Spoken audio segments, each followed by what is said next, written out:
प्रियंका जी कुरुक्षेत्र से। राधा वल्लभ श्री हरिवंश। मेरे प्यारे गुरुदेव, आपके चरणों में कोटि कोटि प्रणाम। महाराज जी, श्री जी की कृपा से 4 साल से YouTube के माध्यम से आपके सत्संग सुनते हैं। महाराज जी, जीवन में अब यही आशा है कि एक पल भी श्री जी से दूर ना रहें। लेकिन मैं एक अध्यापिका हूँ, ज्यादा समय कार्य में व्यतीत होता है, उस समय भजन नहीं होता और बाद में कष्ट होता है कि सारा का सारा समय मैंने खो दिया। कृपया मार्गदर्शन करें महाराज जी। इसका प्रश्न, अपने लोग भजन का मतलब समझते हैं कि एकांत गुफा में बैठ करके जो किया जाता है या एकांत कमरे में बंद करके जो किया जाता है उसे ही भजन कहते हैं। वो भी एक भजन का एक अंग है, पर उसे सांगोपांग भजन नहीं कहते।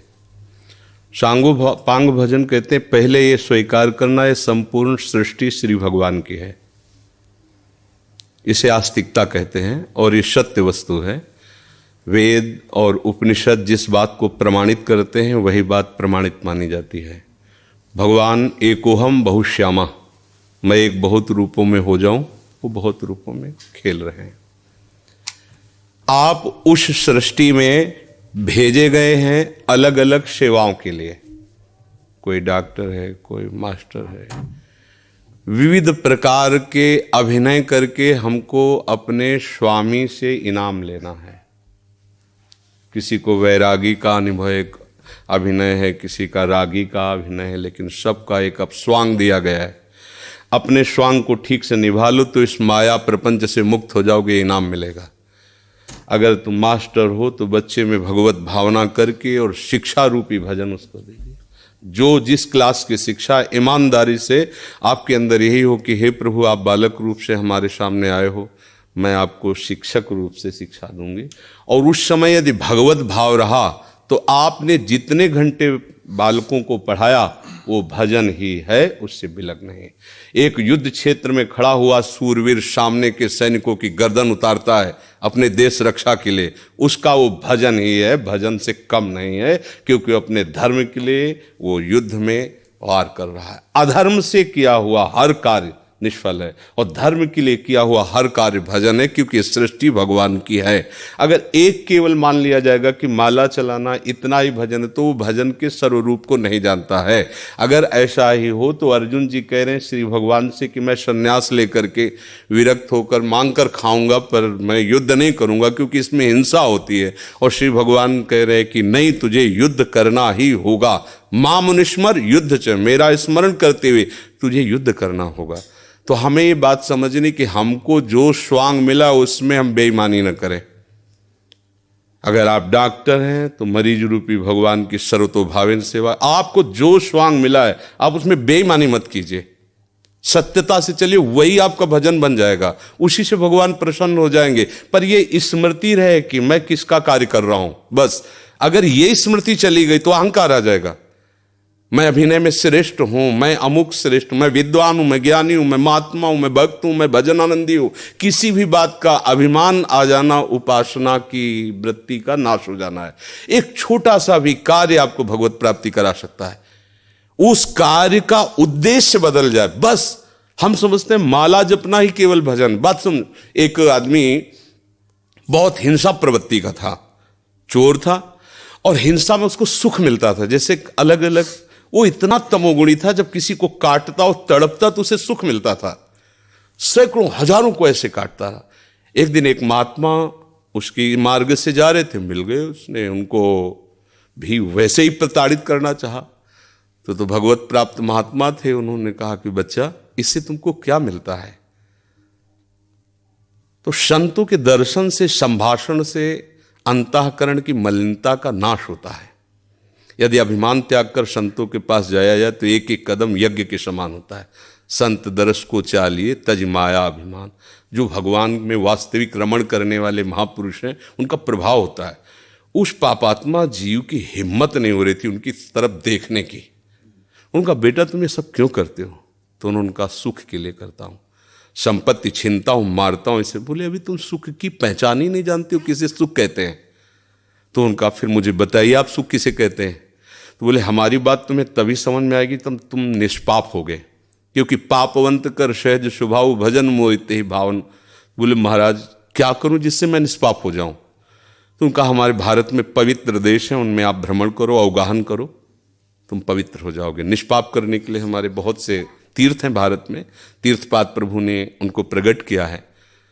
तो महाराज हम कब जानेंगे पवित्र हो गए? तो सिद्ध महापुरुष थे, उन्होंने एक शुष्क लकड़ी दी, सूखी हुई लकड़ी दी, कहा इसे ले जाओ और जब ये हरी होने लगे, इसमें किनगा आने लगे, तो तुम समझ लेना तुम निष्पाप हो गए।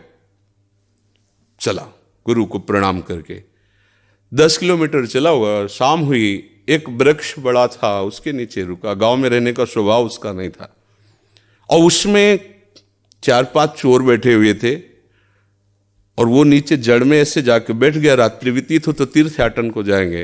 वो ऊपर प्लान बना रहे थे कि इन गांव वालों ने मुझे बहुत सताया है, आज रात्रि में 12 बजे चारों तरफ से आग लगा देंगे और अस्त्र शस्त्र ले जो भागेगा मारेंगे, पूरे गांव को आज नष्ट करेंगे। उसके कान में पड़ी बात, उसने कहा कि तीर्थ यात्रा तो जा ही रहे हैं, अगर इन जो 4 हैं 5 हैं इनको अगर मार देते हैं तो जा ही तो रहे हैं तीर्थ यात्रा में, पूरा गांव बच जाएगा। ये पूरे गांव को मारना चाहते, पशु पक्षी हैं, बहुत से जीव हैं। तो उसने कहा भैया तुम्हारे गुरु हम हैं, तुम 4-5 मिलकर मारते हो, हमने अकेले न जाने कितनों को मारा है, आओ हम तुम्हें सलाह बताते हैं कैसे पूरे गांव को नष्ट करना है। तो चारों कूद थोड़ी पड़ेंगे, एक ही एक आएगा। चारों को वहां मार दिया। सोचा अब यहां हिंसा हो गई, नहीं रुकेंगे। लकड़ी उठाई तो हरी हो गई। उनका गुरुजी ने कहा था जहां हरी हो जाए वापस चला गया। वहां गया संत भगवान को, संत ने कहा हम जानते थे कि तुम ऐसे स्वभाव वाले हो कि तुम्हें तीर्थ यात्रा सुहाएगी नहीं, वापस आ गए। तो उनका भगवान आपकी आज्ञा पर, आपने कहा था हरी हो, देखो हरी हो गई। तो बोले कौन से तीर्थ में? बोले तीर्थ लेके आ, 4 को और मार दिया है। बोले बताइए कैसे? उन्होंने बोले देखो बेटा, पहले स्वार्थ के उद्देश्य से मारते थे तो पाप हुआ, लेकिन पूरे नगर के बचाने के लिए 4 को मारा आपने। उद्देश्य आपका दूसरों के सुख के, इसलिए मारना ये आपको तीर्थयाटन से भी अधिक पवित्र करने वाला हो गया। क्रिया वही, उद्देश्य परिवर्तन, फल का परिवर्तन। यदि हम सब अपने धर्म से चले, अपने कर्तव्य को भगवान की पूजा माने, तो जो जहां है उसको अलग से कोई मार्ग चयन नहीं करना, वही भगवान की प्रसन्नता के लिए करे, उसको वही भगवान की कृपा की प्राप्ति होगी। तो आपको कोई परेशानी का विषय होना ही नहीं चाहिए। आप अध्यापक और बच्चों को पढ़ाइए और बीच बीच में राधा राधा राधा स्मरण कीजिए। जो भी कर रहे हो अपने प्रभु के लिए कर रहे हैं ऐसी भावना कीजिए। इसमें कोई श्रम नहीं, कोई परिश्रम नहीं, कोई अलग से ऐसा नहीं कि नाक दबा के बैठना है, आंख मूंद के बैठना है। प्रतीक जी, राधा वल्लभ श्री हरिवंश महाराज जी, मन बुद्धि बहुत धीरे से भजन से हटा के कई बार सांसारिक भोग और सुखों की तरफ ले जाता है।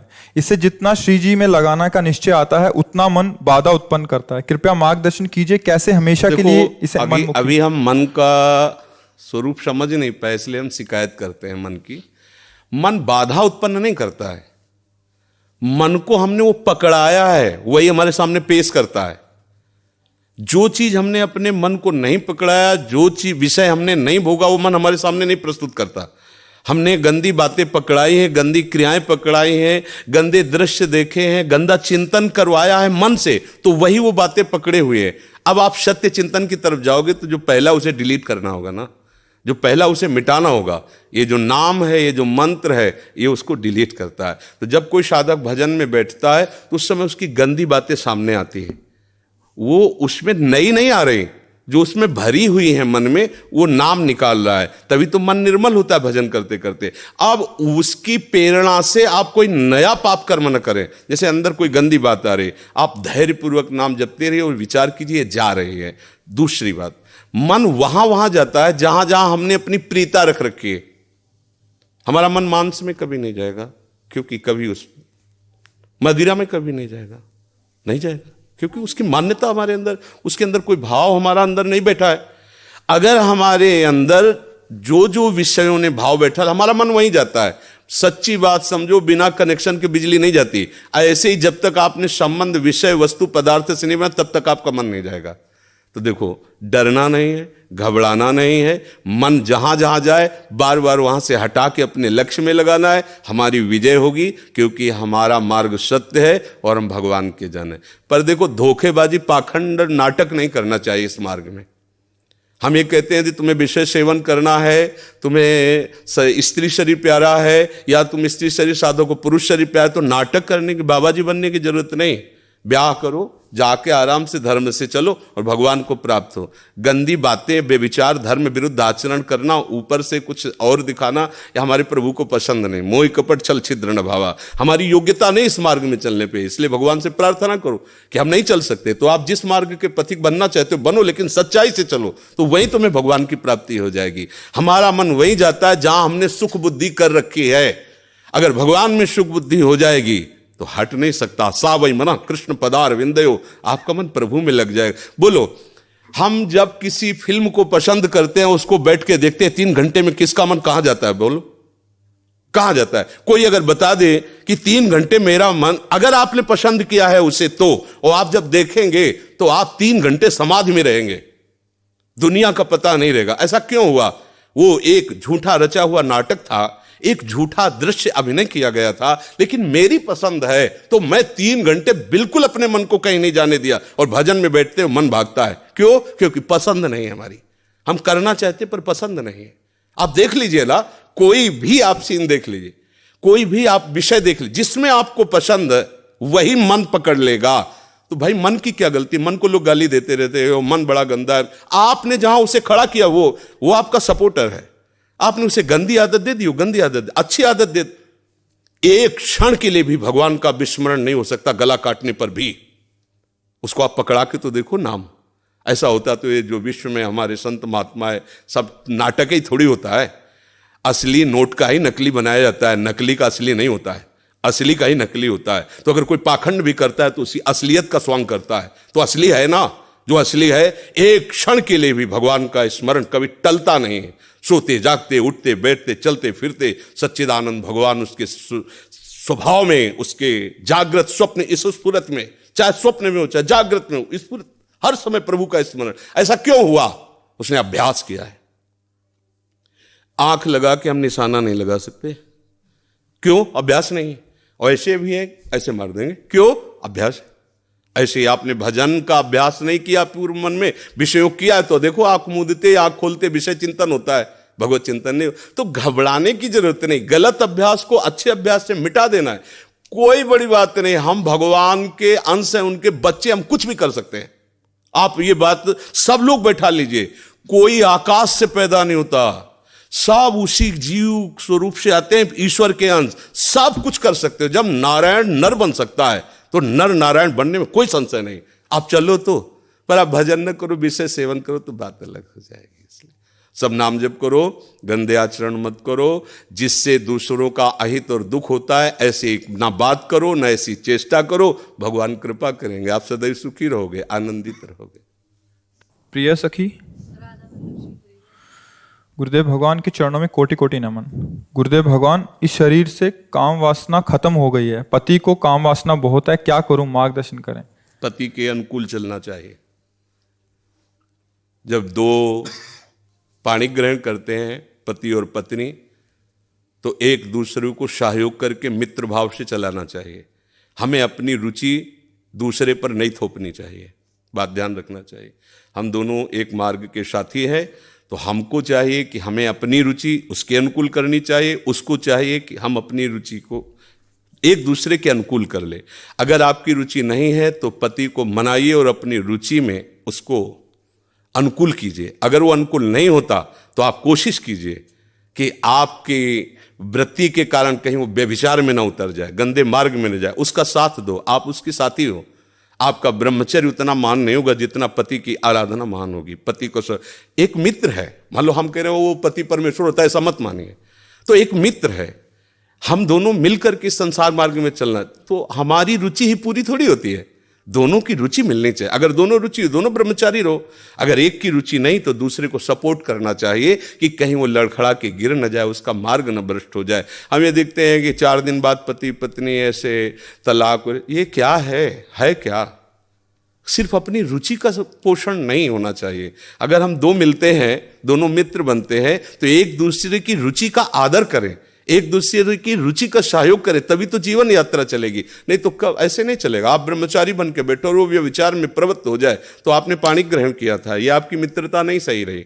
हाँ, वो बहुत ही व्यभिचारी है, अन्य अन्य अन्य, तो फिर अपने को अलग कर लेना चाहिए। अगर वो एक पत्नी व्रत है तो हमें उसका सहयोग करना चाहिए, उसमें ब्रह्मचर्य की तरफ वृत्ति न रखकर अपने पति की अनुकूलता की तरफ वृत्ति रखनी चाहिए। महर्षि, आप भारतीय क्रिकेट टीम के कप्तान हैं और ये फिल्म इंडस्ट्री में अभिनेत्री हैं, ऐसा आपका परिचय है? तो ये आपसे मिलने आया था, आपका सत्संग सुनते हैं महर्षि। श्री जी का माला इनको और चुनरी सखी को पहना दीजिए। जी महर्षि।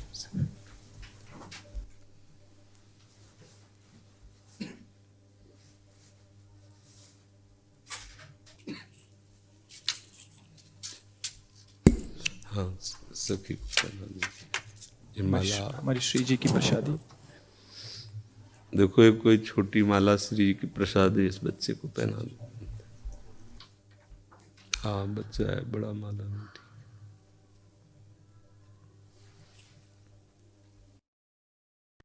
ठीक है, आप आ जाइए, और भी जने मिलने वाले हैं। ठीक।